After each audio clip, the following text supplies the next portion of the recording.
चल रे राजा बिगी बिगी डौला डौला गाव मोठा वरच गाणं काळा मातीच मातीचा ती भन चालते ती भन चालते प्रश्न टांगले आबाळाला उत्तर मातीवरती जीव पेरला मातीमध्ये पत्थर छातीवरती प्रश्न टांगले आबाळाला उत्तर मातीवरती. तुम्ही आपल्या बापाला विचारा तुम्हाला पाऊस कोणता आवडतो, अत्तर कोणता आवडतं. आपल्या बापानं दिलेलं उत्तर आहे पहिला पाऊस पहिली धारा मन मन फुलवित होते ग कुणी सांडले बघा ते अत्तर मातीवरती. प्रश्न टांगले आभाळाला उत्तर मातीवरती. लातूर मधली बाई म्हणते जा रे बाबा शाळेत जा. दप्तर टांगलं पाठीला आणि त्याला शाळेला पाठवलं.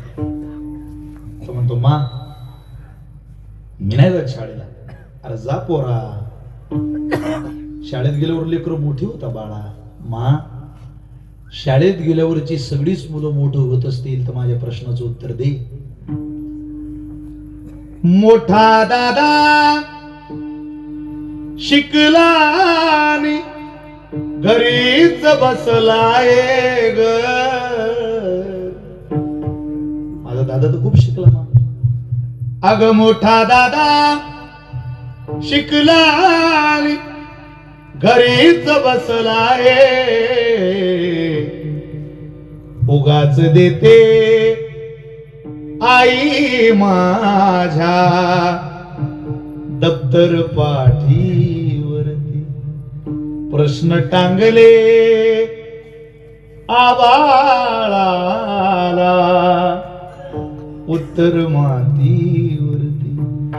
अनेक सरकार अगोदरही आले आणि अनेक पुढेही येतील पण दर्जी बोरगावकर आपला वाली असलेलं सरकार अजून या देशात जन्माला आलेलं नाही. तुम्हाला खरं सांगतो नारदाच्या गादीवरून एक खोटं बोलेल तुम्ही नरकात जाईल. मी दुबईला गेलो होतो आता तुम्ही सगळ्यांनी पाहिलंच. कीर्तनाच्या निमित्तानं आउट ऑफ कंट्री देशाच्या बाहेर मी पहिल्यांदा गेलो. 750 रुपयाचं मक्याचं कणूस खाल्लं मी. 750 रुपयाचं. मी म्हटलं लेका या देशात 750 रुपयाचं कणूस आहे. आपलं कणूस जर आपल्या राज्यात आपल्या देशात 75 रुपयाचं गेलं तर आपला बाप 2 तासात कोट्याधीश. 2 तासात. आमच्या बापाचं कणूस येतं मागत नाही. विनोद नाही मी खरं बोलतोय. अगदी ही परिस्थिती. आम्हाला काय घेणं कोण्या पक्षाचं. इथं दोन्ही पक्ष पायी उद्धरत काय घेणं कोण्या पक्षाचं. इथं बोललं तर लोक राजकारणाकडे नेतात. स्वतःच्या मनगटावरच विश्वास राहिलेला नाही राजकारणी लोकांचाही. याचा पक्ष फोड त्याचा पक्ष फोड. याला सत्तेवर बसव त्याला खाली उतरव. अरे किती दिवस चालू देत आहे हे. शिकलेली पोरं माफ नाही ना करणार तुम्हाला. एका विरुद्ध दिशेला आज काय होतं याचा विचार राजकारणी लोकांनी करायचा नसतो. माझ्या वागण्याने या महाराष्ट्रातलं पुढचं 50 वर्षाचं भविष्य बिघडणार नाही अशी माझी कृती आज असावी याच्याकडनं आम्ही तुम्हाला तिथं बसवलेलं. तुमच्या मताची काही किंमत आहे की तुम्हाला. तुम्ही आजच इतकं बिघडून ठेवताय की येणाऱ्या काळात काय होईल या राज्याचं या देशाचा हा प्रश्न आहे. तरुणाईच्या पुढं पुढं कठीण आहे महाराष्ट्र. चला पण मला वाटतं शेतकऱ्याचं बल व्हावं. फक्त काही झाली तरी तुम्हाला प्रार्थना आहे, जमीन विकू नका. एक दिवस आपला येईल. जमिनीचं नावच आहे जमीन. आज नाही उद्या जमीन, परवा जमीन, कधी ना कधी जमीन. तिचं नावच जमीन आहे. तिनं आपल्या बापाला पोसलंय, आपल्या आजोबाला जगवलंय. आपला बाप त्याच भूमीतलं अन्न खाऊन मोठा झालाय. हे रक्त आपल्या बापाचं त्या कष्टाच्याच भूमीतले, लक्षात ठेवा. कोणीच आपलं झालं नाही तरी जगाच्या मालकाचं आपल्याकडे दुर्लक्ष नाही, एवढं कायम लक्षात ठेवा.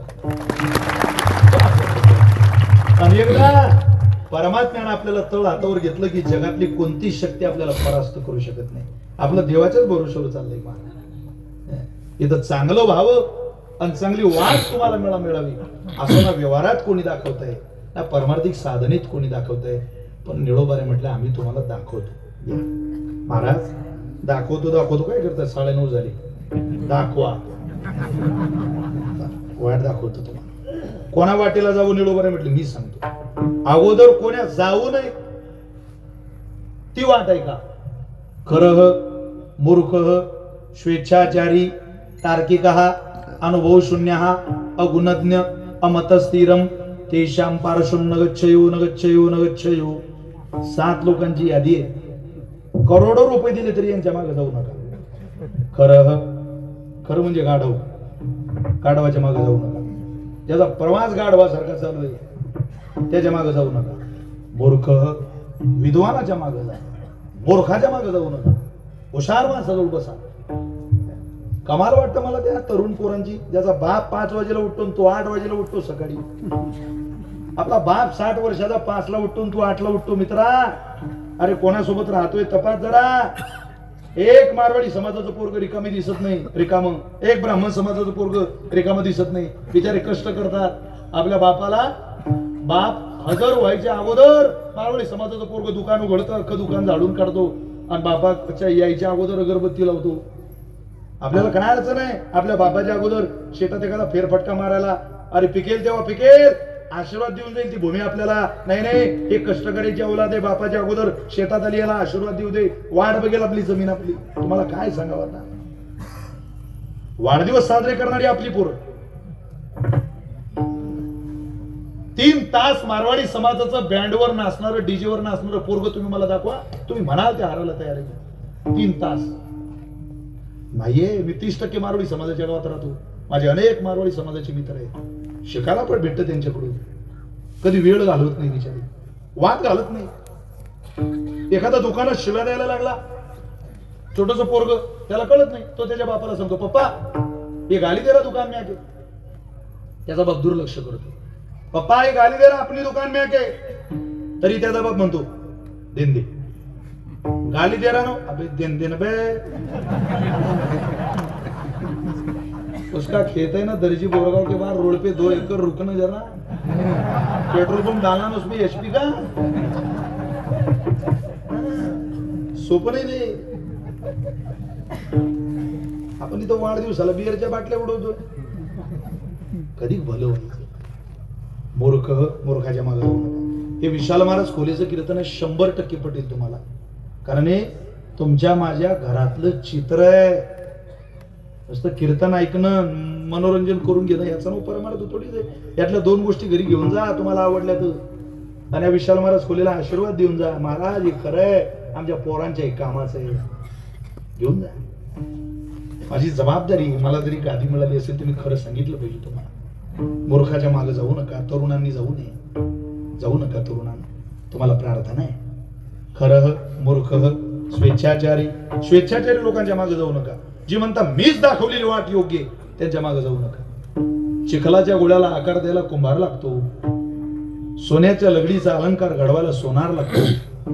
तसे हे बिघडलेलं जीवन पंढरीनाथाच्या चरणावर निवून घालायला स्वामी चिन्मयानंदासारखा संत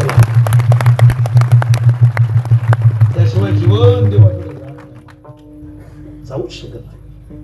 म्हणून स्वेच्छाचारी लोकांच्या मागे जाऊ नका. माझ्याकडे प्रमाण आहे या सगळ्या गोष्टींची.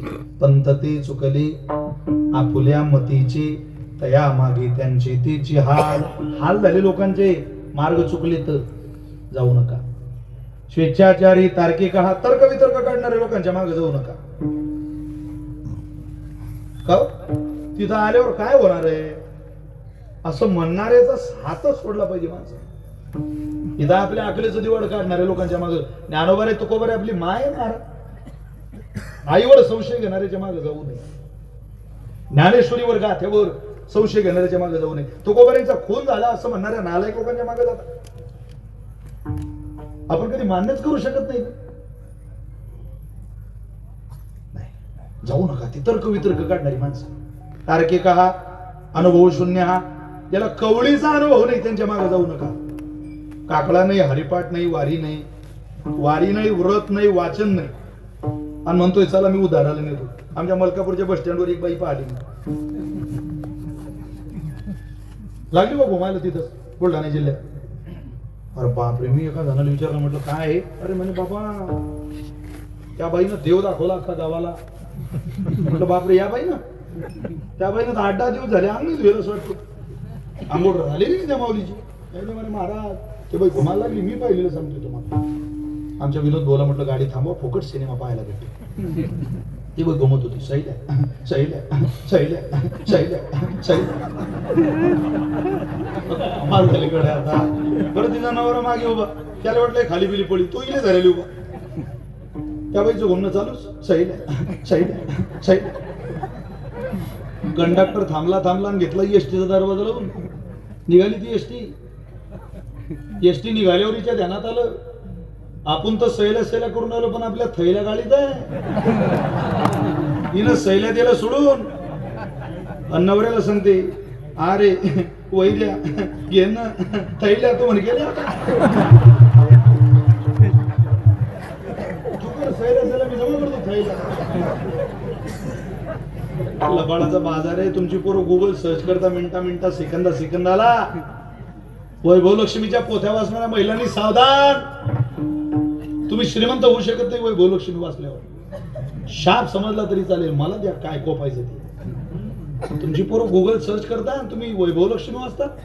अरे वैभव लक्ष्मी वाचून पैशाने श्रीमंत होण्याची अपेक्षा कीर्तनात बसलेल्या माऊलीने सोडून द्या. ज्ञानेश्वरी वाचून तुमच्या पोरांचं जीवन उज्ज्वल करण्याचे हे दिवस.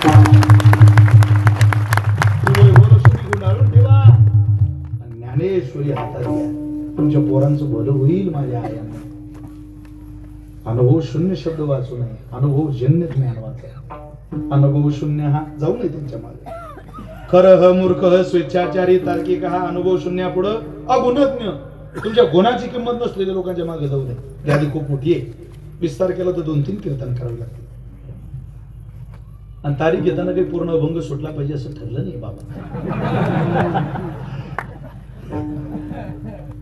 वेळ संपली, कीर्तन संपलं. जाऊ नये. अगुणज्ञ आपल्या गुणाची किंमत नाही. कधी तर आपल्या मित्राने म्हणावं, अरे या आयोजकांनी या विश्वस्तांनी चांगलं नियोजन केलेलं असेल तर इमानदारीनं गावकऱ्यांनी पंचक्रोशीने त्यांचं खुल्या अंतःकरणानं कौतुक केलं पाहिजे. तुम्ही खूप छान उत्सव आहे असं म्हणावं. तेवढं हृदय करून घ्या. काही ना तेवढं हृदय नाही, खुरापती काढण्याचं हृदय. साऊंडच लागला नव्हता, आवाजच येत नव्हता. अरे तू ऐक ना, तू सुना दुसऱ्याचा लावतो किंवा तंबाखुले गेल्या. तू दुसऱ्याबद्दल बोलतो म्हटल्यावर काही तुला काही डोक्यात भान आहे की नाही? थोडस झुंबराबर झुमशराबीन किंवा बरोबर आमची करा. इज्जतीचा दिवाळ काढून आला आमच्या गावातच भांडणं, इथंच भांडणं. अरे इथं नाही, एकदा भांडणच करायची तर पुणे मुंबई जिरून ना इकडे काय भानगडीत पडतो त्या. नाही झेंडा तर मलाच फडकवायचा आहे. अरे फडकू दे ना कोणाला, आपल्या देशाचा फडकू की दुसरा आणि तेवढाच करत वाचा. झेंडाच फडकवायचा असेल तर तिथं जा. ती मर्दाची बच्चे हिमालयाच्या बर्फात गुडघेवाळा पाय बर्फात गेला तरी तिथं देशाच्या तिरंग्याला सलामी देतात. तिथं म्हणतात, हरा है इस्लाम का, भगवा है भगवान का, सफेद है ईसाई का, लेकिन उससे भी अच्छा है तिरंगा हिंदुस्तान का. ही आरोडी त्या पिलांच्या जगण्यात सिंहाची पिलं दुसऱ्याचं कौतुक करतात, दुसऱ्याची निंदा करत नाही. दुसऱ्याची निंदा करणाऱ्यानं आपलं रक्त तपासून घ्यावं. कदाचित आपलं रक्त सिंहाच्या पिलाचं नाही. कीर्तनात बसल्यावरही आपल्याला सुस्त म्हटल्यावर आपली बुद्धी कुठं का हा नाही. किती दिवस लोकांच्या निंदा करता करता आयुष्य काढायचं. वेळ ठेवू नका आपल्याकडे कोणाबद्दल बोलायला.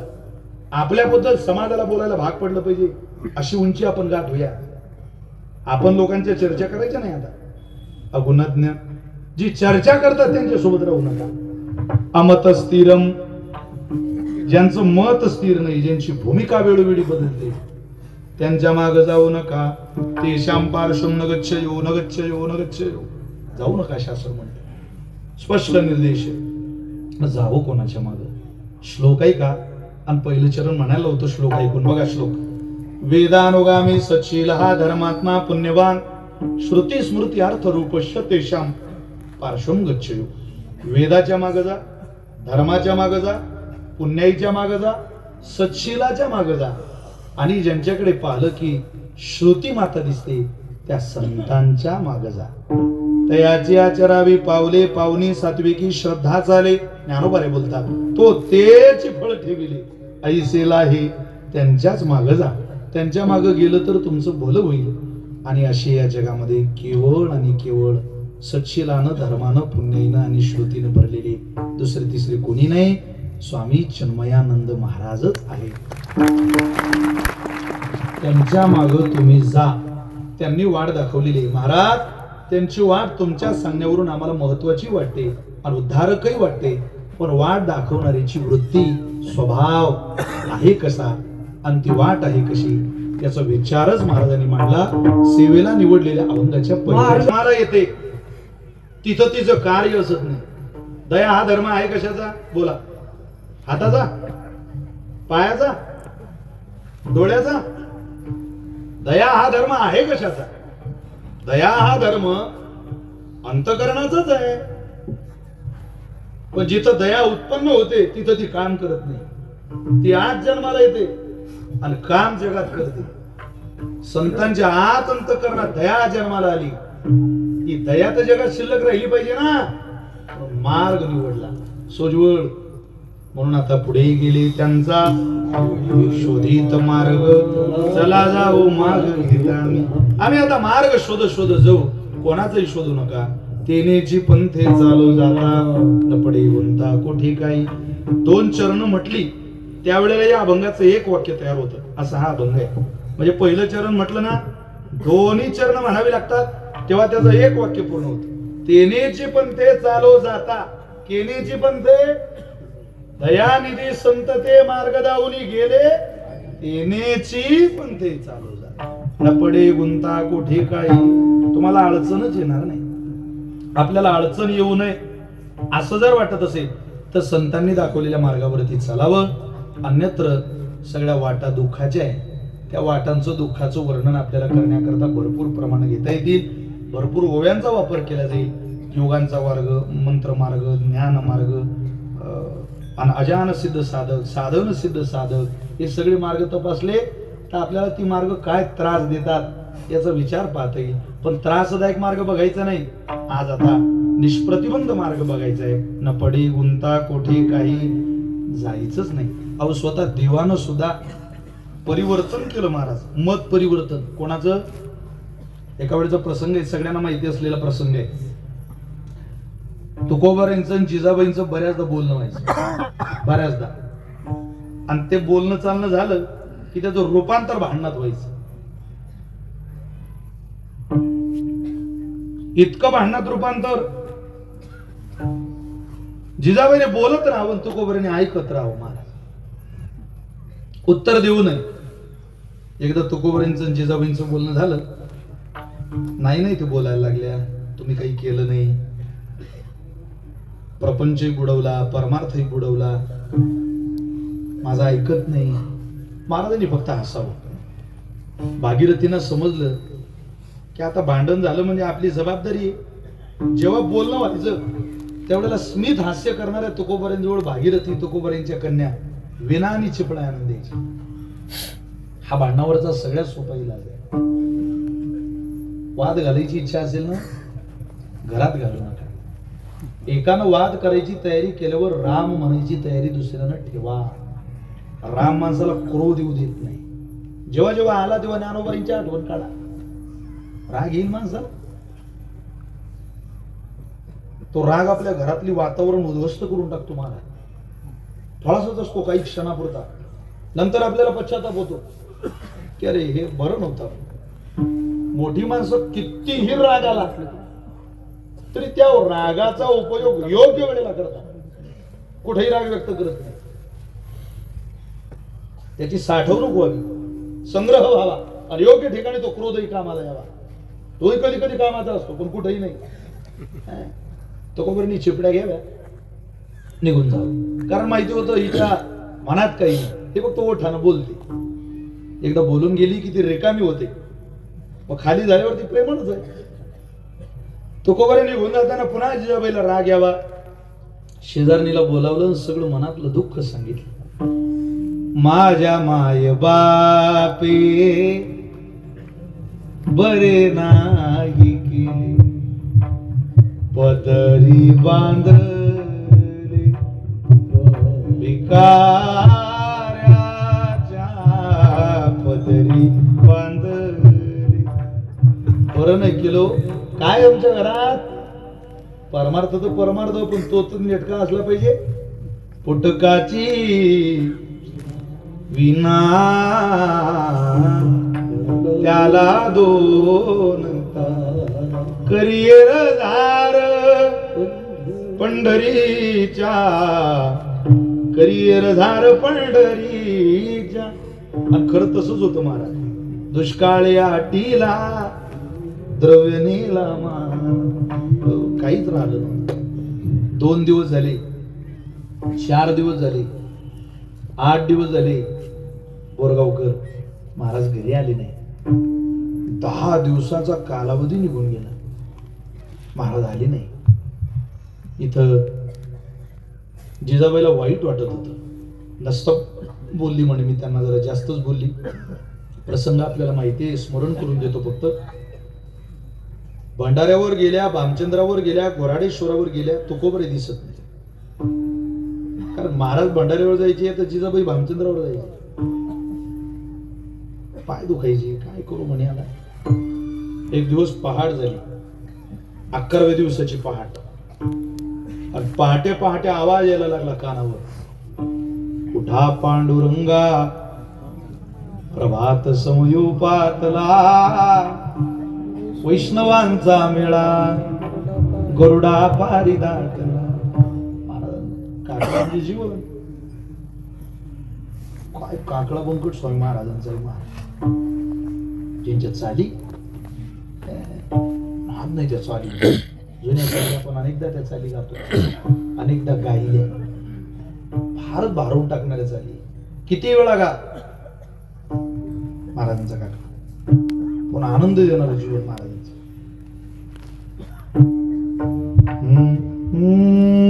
मध्यम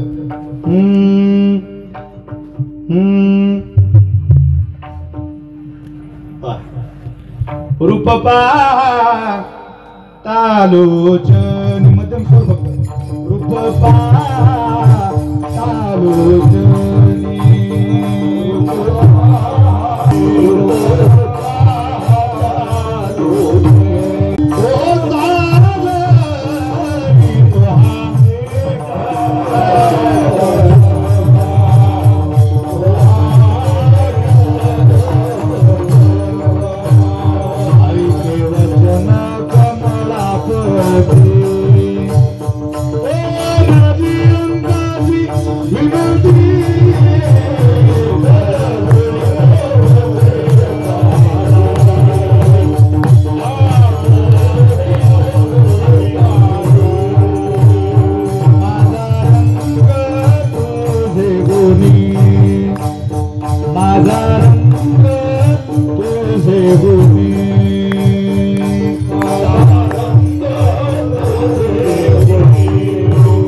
आपल्या बापदादीची श्रीमंती त्या स्वामी महाराजांच्या चाली आहेत सगळ्या. जितकी झोप मामासाहेबांच्या कीर्तनाला गर्दी असायची ना, तेवढी गर्दी स्वामींच्या काकड्याला असायची सगळी. आता तरुणांना लाज वाटते टाळ घ्यायला. अरे म्हणा इकडं काय बजाव बांगो बांगो बांगो, इकडे ये जरा.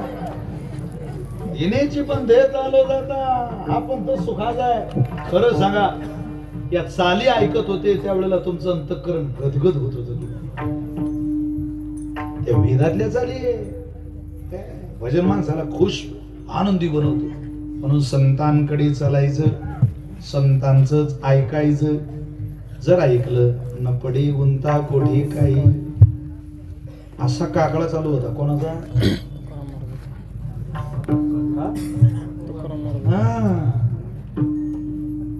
तुकोबारींचा. आणि कोणी ऐकला? जिजाबाई. शेजारी नाली ग तुकोबारी भंडारे एवढे जा पटकन. ती म्हणे हो आज तो भंडारे एवढाच आवाज आहे. पीठ दे बरं भाकरीला. ते म्हणे तुला तर सांगून चूक केली, मलाच पीठ मागते तू. घरात काही नाही. बर घे बा. 4 भाकरीचं पीठ दिलं, भाकरी घातल्या. तुकाराम बसले भंडाऱ्या डोंगरावरी. महिला म्हणतात जिजाबाई करते ज्ञानाच्या भाकरी. ज्ञानाच्या भाकरी घातली. खूप जीव मारा. महाराष्ट्रातली नारी होणं कठीण आहे बरं पुरुष मंडळीनं. स्वतःची आई बघा नाही तर स्वतःची पत्नी बघा, स्त्री होणं कठीणच आहे. बाईचं जीवनच कठीण. आपल्या पाठीमागं प्रपंच कसा निभावते. घरात रुपया नसू द्या, नवऱ्याचा झाग झाकण्याची कमया मालकीनीकडेच. कुटुंब व्यवस्था सांभाळायला मनुष्यापेक्षाही स्त्रीला अधिक कष्ट करावे लागतात आणि करतात त्या मावल्या. जिजाबाईंनी त्या गरम भाकरी बनवल्या. थंडगार पाण्याचं मुडकं घेतलं. जिजाबाईला माहिती होतं वेळ कमी असल्यामुळे लवकर जावं लागेल भांड्याला. सडायला लागला. पायात चप्पल नाही. काटा गेला जिजाबाईच्या पायात. अनवानी वाटेवर काटे फिर्या अनवानी परिकाळ जात माझ्या. जनाईची गाणी वाटेवर काटे पायाखाली वाळवंट पायावरी भेगा. परिकाळ जात माझ्या वाहे चंद्रभागा. वाटेवर काटे फिर्या अनवानी परिकाळ जात माझ्या.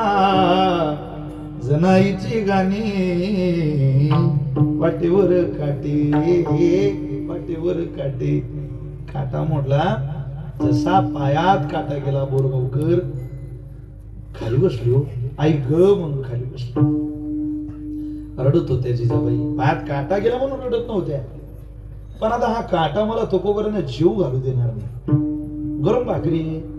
सांगा बरं 11 दिवस झाले, किती भूक लागली असेल. काट्याकडे पाहताना रडता पाय बघ. आता भंडाऱ्याच्या त्या कठीण घाटात कोण असेल दुसरं. दोरवर नजर गेली. गाई दिसल्या. गाई माग एक गोराखी दिसलं. त्याला आवाज दिला. अरे गोराखी दादा, अरे इकडं ये बाबा लवकर. पळतच आला. त्याच्या काठीला शिदोरी बांधलेली. मला बोलावलं. हो काही काम आहे का तुझं माझ्याकडे? अरे काटा मोडला पाया, काढता येईल का? चांगल्या चांगल्यांचा काढला. बोलायला जरा चाबरा दिसतो. खाली बेस. पाय पुढं केला. काटा आपण शेतकरीची पोर आहे. काटा पायात मोडला त्यावेळेला खरं प्रामाणिकपणानं सांगा, आपल्या आईकडे काटा काढायला गेल्यावर आपली माय आपला पाय कुठं ठेवायची? मांडीवर ठेवायची. पाय मांडीवर घेतला. काटा काट्याने काढायचा नाही, पण काटा हाताने निघत नाही. घुसतोय काटा. मांडीवर पाय ठेवला आणि जिजाबाई जरा लाजत होत्या, कारण पाय पुढे गेल्यावर थोडस पातळ वरती आलेलं आणि ते फाटलेलं होतं. हात ठेवायच्या ते थिगळावर. काटा काढणारा म्हणतो, माय ए माझी माय, मी काढतोय ग काटा. आईला आवाज देता बरोबर तिचं मातृत्व लागलं.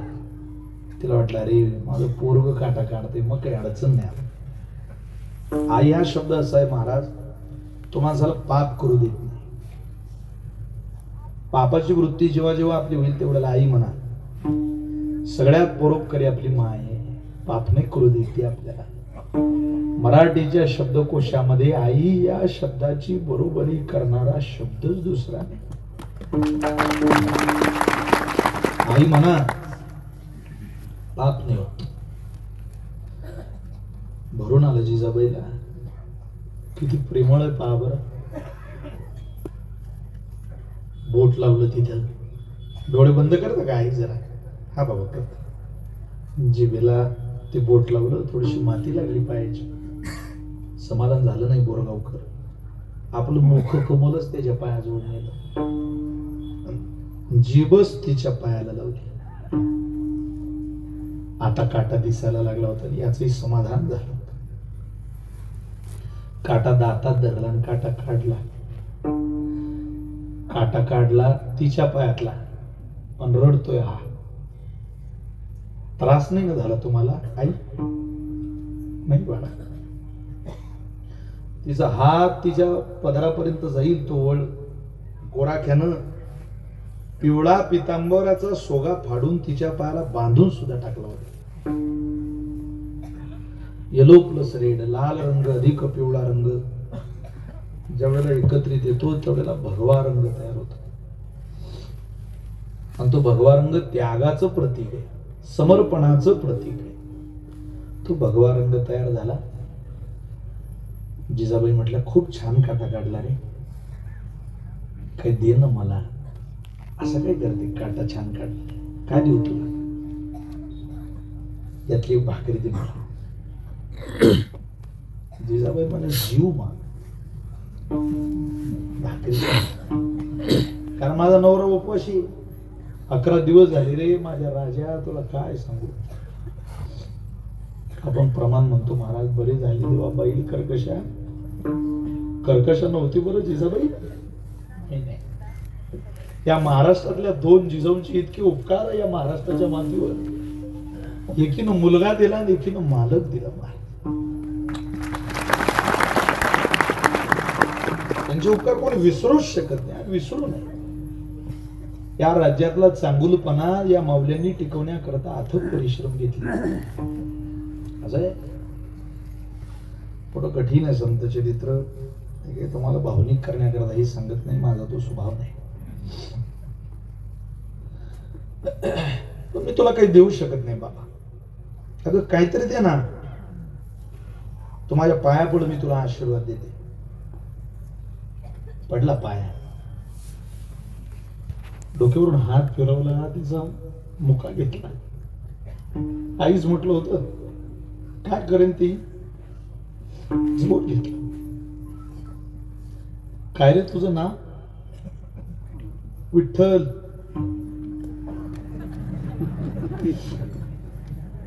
ती म्हणे, मला तेवढं सोडून सगळं आवडतं. तेवढंच मला पटत नाही, याच्यामुळे तर आमच्या घरात वाद होता. काय सांग, तुझं नाव बदलून घे. तो म्हणे, आता ठेवणाऱ्यांनी ठेवलं, मी कसा बदलू? तू बदलो. हा बर बाबा, सांगतो घरी बदलाय. मी तुला उचलून देऊ काही, घेऊन चलतो वरती, तुला ओझं होईल. दया होती त्याला. तिला वाटलं हा घेईन ती, ही टोपली खरं आहे, पण एखादी भाकरी काढून घेतली घेऊ दिलं नाही. थोडं विलक्षण चरित्र आहे जिजाबाईंचं. पुन्हा चढायला लागल्या. हा रडत पाहत होता तिच्याकडे आणि बोलत होता, जिजे ज्याची घाट ज्याची वाट चढते तो म्हणतोय तेच तुझ्या जीवनाकरता भलं आहे. नेमकंच पुंडलिक वरदा झालं होतं तुकोबारायांचं. आणि जिजाबाई आल्या. पाहिलं जी आली असा आनंद झाला तो खबर आहे ना तुम्हाला काय सांग. ये काटा मोडला महाराज, तुम्ही इकडून तिकडे नुसते प्रवास करत राहता. मुलगी मोठी झाली आपल्या, आता मुलीला कळतं आपल्या. माझं जाऊ द्या पण ध्यास लागतो तिला, तुमची आठवण काढते. काय सांगू दररोज निरोप, पण मला कोण आहे तुमच्याशिवाय बोलायला. सगळे तर विरोधात गेले आपल्या आपल्या घरी अन्न खाणारे. कोण आहे तुमच्याशिवाय. खोपला पाटील गावीचे हे लोक आता माझं भीक कोण झाली हे तुम्हीच म्हणता, पण तुम्हीच 11 दिवस राहता. कोण आहे मला तुमच्याशिवाय. बरं जाऊ द्या, आता होणार नाही. पण काटा मोडला माझ्या पायात. पांडुरंगा काटा मोडला बघू. आता पाय पाहावा काटा पाहावा. काटा पाहला नाही, तो पिवळा पितंबराचा सोगा तो कोपऱ्याने दिसला. जीजी ए आवडे, कापड कुठं दिसलं तुला. तो म्हणे ती म्हणे ज्याचं कापड आहे ज्याचं पितंबर आहे त्यानंच माझ्या पायात.